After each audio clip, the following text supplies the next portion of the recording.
તો guys finally છોકરાઓ માટે પતંગ લેવા પહોંચી ગયા છીએ અને અમારા દક્ષુભાઈ તો છે ને હારી હારી જ ઉપાડશે. અમારી જાડી પાડી દક્ષુ કે મારા જેવી જાડી પાડી ફિરકીઓ છે. તો ગાઈસ પ્રતિકને બર્થડે ગિફ્ટ આવી છે, એટલે પ્રતિકની બર્થડે નથી પણ કોઈ ગર્લ્સની બર્થડે હતી. ઝારા અને ઝિયા નાની નાની સ્ટુડન્ટ્સ છે પ્રતિકની, તો એમણે ગિફ્ટ આપી છે. એ ગિફ્ટ અમારા જેનીશભાઈ અનબોક્સિંગ કરશે. ચલો જેનુભાઈ અનબોક્સિંગ કરો, અંદર શું છે આપણે જોઈએ. અને પ્રતિક મસ્ત મજાની સાડી પહેરીને બેઠા છે, જુઓ તમે ભણવા. તો તમે નાખ્યું તું એવું તો શું કરું. તમે જોઈ શકો છો અમારા કામની કોઈ વસ્તુ નથી, પ્રતિકના કામની જ વસ્તુ છે. I think so, yes, perfect. હું જે બોલીએ સાચી વાત છે. પ્રતિક તમારા કામનું જ છે, અમારા કામનું કશું નથી. હા, કોઈ બોક્સ આપ્યું છે તમને કંઈક મૂકવા માટે, એટલે તમારા કામની નથી. તારી માટે નથી. શું મૂકીશ તું તારી વસ્તુ? ચમચી? ઓ ભાઈ. અને અહીંયા તમે જોઈ શકો છો અમારા હસબન્ડના રાઇટિંગ. શું લખો છો તમે? બુક લખું છું. શેની બુક છે? બુક લખું છું ભાઈ, બુક. પણ શેની? હે? ફિલોસોફી. કે તમારે ફિલોસોફી બનવું છે એમ? ફિલોસોફર. ફિલોસોફર બનવું છે એટલે શું? ફિલોસોફર એટલે શું? તત્વજ્ઞાન છે ભાઈ, જાતનું. માણસની ક્વોલિટી કેવી હોવી જોઈએ એમ. તો ગાઈસ 3:15 વાગે અમારા દક્ષુભાઈને ભૂખ લાગી, તો અમારા દક્ષુભાઈ જુઓ મસ્ત હિન્દીનું હોમવર્ક કરે છે અને મને કહે છે મમ્મા મને ભૂખ લાગી છે, મને ખવડાવો. તો અત્યારે મેં 3:15 વાગે ગરમ ગરમ રોટલી બનાવી અને સાહેબને હવે હું જમાડીશ. કા ભાઈ બગાસા ખાય છે? રમવા જાવ ત્યારે કશું ના થાય મારી દીકાને, અને બુક પર બેસે ત્યારે તો તમને બગાસા આવે. તો ગાઈસ અમારા ઘરે ઉત્તરાયણ આવી ગઈ છે. જો ફિરકી આવી ગઈ, પતંગ આવી ગઈ. ઓ બાપરે બાપ, હજી તો બહુ વાર છે ઉત્તરાયણની ભાઈ. તો અત્યારે કિન્નર ફાટી જશે, હું બાંધી આપું છું. લાય, કિન્નર બાંધવા આવ્યા છે બચ્ચા પાર્ટી. લાવો બાંધી આપું. કોની પતંગ છે? ક્યાંથી લાવ્યો? ઘરેથી લાવ્યો. સોફાની નીચે. તો ગાઈસ અત્યારથી ઉત્તરાયણ આવી ગઈ છે, બચ્ચા પાર્ટી પતંગની કિન્નર બાંધવા આવ્યા છે, તો બાંધી આપું. હું નાની હતી ને દક્ષ, તો 200 પતંગને કિન્નર બાંધતી હતી હું. જીગર મામા ને પિન્ટુ મામા આખી રાત કિન્નર બાંધી, પછી સવારે જઈને ચડાવીએ.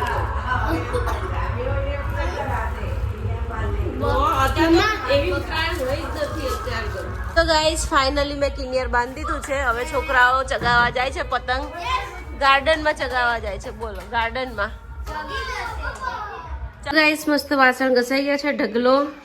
અને અત્યારે રાત્રે છોકરાઓ એમ કે છે કે અમને છે ને પતંગ લેવા લઈ જાઓ, તો અત્યારે છોકરાઓને પતંગ લેવા લઈ જઈએ છીએ. આજે બપોરે છોકરાઓ બધા આવ્યા હતા ને, તો મારા બેટા એ લોકો પતંગ ચગાવી આવ્યા અને પછી આઈને રડવા લાગ્યા કે અમને લઈ આપો, લઈ આપો, લઈ આપો. તો અત્યારે જમીને પરવારી ગયા. હવે એ લોકોને પતંગ લેવા લઈ જઈએ છીએ. અને દક્ષને કદાચ હેરકટ થાય તો કેમ નહીં કપાવવાના? પપ્પા કેવું કહેતા હતા, બહુ ગંદો લાગે છે, બહુ ગંદો લાગે છે, વાર તો કપાવવા જ પડશે. જૂનું, ઓ જૂનું. અને અમારા માજી ચાલ્યા એમના ઘરે. સવારે મળીએ માજી. રાધે રાધે. તો ગાઈસ અમારા ગણપતિ બાપ્પાની નીચે ઉંદર મૂક્યું છે. રાતે પકડાઈ જશે, રાતે પકડાઈ જશે ઉંદર. હે ને, ઉંદર પકડાઈ જશે. ચાલ, અરે અલા કોઈએ ગોઠવ્યું હોય ઉંદર પકડવા માટે, એવું કેમ કર્યું? પાછું કરી દે, જેવું હતું એવું કરી દે. હહુતરા બસ. એ ઉંદર રાત્રે આવે ને, એ ના આવે. અંદર ક્યાં છે ઉંદર? અંદર ઉંદર છે જ નહીં ભઈલું.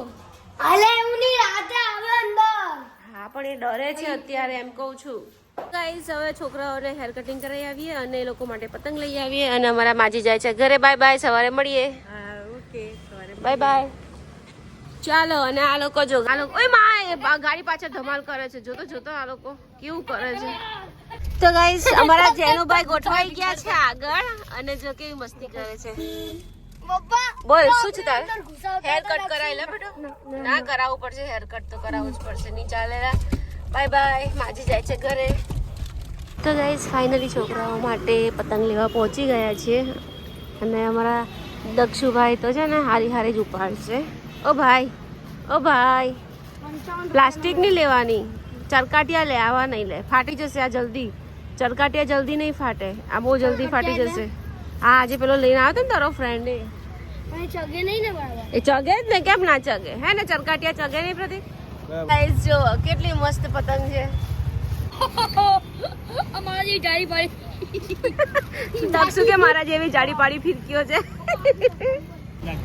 આ ખંભાતી જ કહેવાય ને આને. હા, આને ખંભાતી કહેવાય. અને આ ચરકાટિયા કોને જોઈએ છે? આ ચરકાટી આ નહીં ચગે, જેનું રહેવા દે, ફાટી જશે. ઠુનકા મારી મારીને થાકી જઈશ ને તોય નહીં ચગે, ફાટી જશે. મૂકી દે, જા જ્યાં હતી ત્યાં મૂકી દે. ગાઈઝ આને ટાઈગર નો ફેસ જોઈએ છે. હું કુકિંગ બહુ હોશિયારી નહીં, માર મૂકી દે તો કાઈટ નાખ, તો પતંગ ના લઈશ. બે માંથી એક લેવાનું. પતંગ લેવી હોય તો આ નહીં, આ લેવું હોય તો પતંગ નહીં.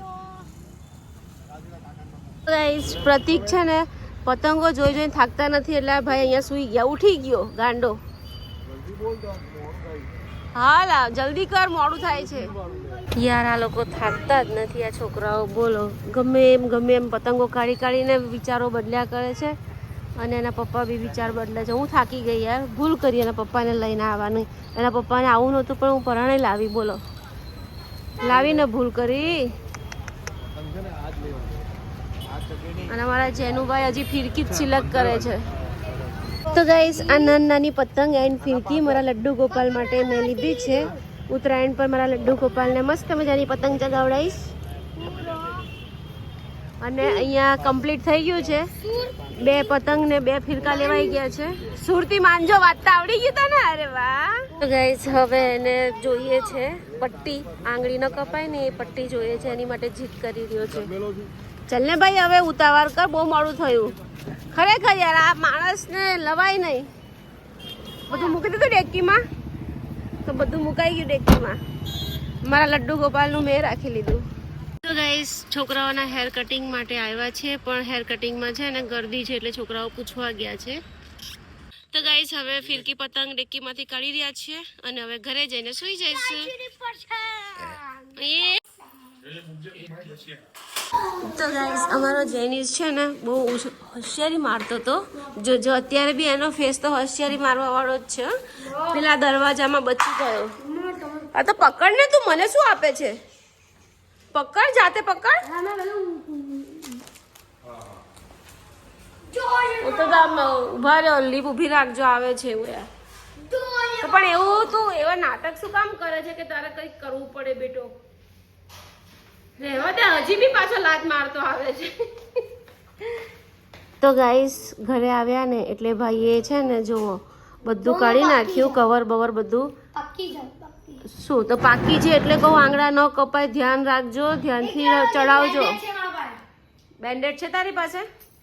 જેનું આંગળીઓ કપાઈ જશે ને તો લખાશે નહીં. હા, અમારા ગામમાં એક છોકરો છે ને બહુ પાકી દોરી લાવ્યો હતો ને, ત્યાં આ 2 આંગળીઓ કપાઈને નીચે પડી ગઈ હતી. હા, 2 ઠૂઠો થઈ ગયો, પછી 2 આંગળીઓ જ નહોતી તો. અને અમારા દક્ષુભાઈ મસ્ત દવા પી રહ્યા છે. એ ઠૂઠડા, મને કે ઠૂઠડી, એ ઠૂઠડા. જો જો જો ચાલુ કરી દીધું પ્રતિક નાટક. આને રમકડું લાવ્યો. ગાઈસ પ્રતિક એમ કે છે કે મેં 200 રૂપિયા રમકડામાં ખર્ચ્યા છે, એ માનીને મેં એને પતંગો લઈ આપી છે. લગાવવાનો તો છે જ નહીં, એટલે આ જ રીતે ભાઈ રમવાના છે. તો ગાઈસ અમે ઉજ્જૈન જવાના હતા, એ ઉજ્જૈન જવાનું કેન્સલ કર્યું છે. ત્યાં આગળ પ્રતિકે હોટલો બુક કરી દીધી, ટ્રેનની ટિકિટો બુક કરી દીધી હતી, બધું જ કમ્પ્લીટ હતું. ફક્ત જવાનું જ હતું, અમારે 12 તારીખે નીકળવાનું હતું, પણ પ્રોબ્લેમ આવી ગયો થોડો, એટલે પછી કેન્સલ કરી. બધી ટિકિટો પ્રતિકે કેન્સલ કરાવી દીધી અને થોડા ઘણા પૈસા બી માઇનસ થયા, પણ કંઈ નહીં. હવે ક્યારેક નેક્સ્ટ ટાઈમ ફરી મમ્મી પપ્પાને દર્શન કરાવી લઈશું, પણ અત્યારે તો અમે ટિકિટો કેન્સલ કરાવી અને નથી જવાના. અને આજે છોકરાઓને મસ્ત મજાની પતંગો લઈ આપી, મજા આવી ગઈ. અને ઉત્તરાયણ કરવા કદાચ મમ્મીના ઘરે અમે અમરોલી જઈશું, કેમ કે અહીંયા તો કંઈ ઉત્તરાયણ થતી નથી. આજનો બ્લોગ પસંદ આવ્યો તો ચેનલને સબસ્ક્રાઇબ કરજો, લાઈક કરજો. ફરી મળી કાલ નવા બ્લોગ.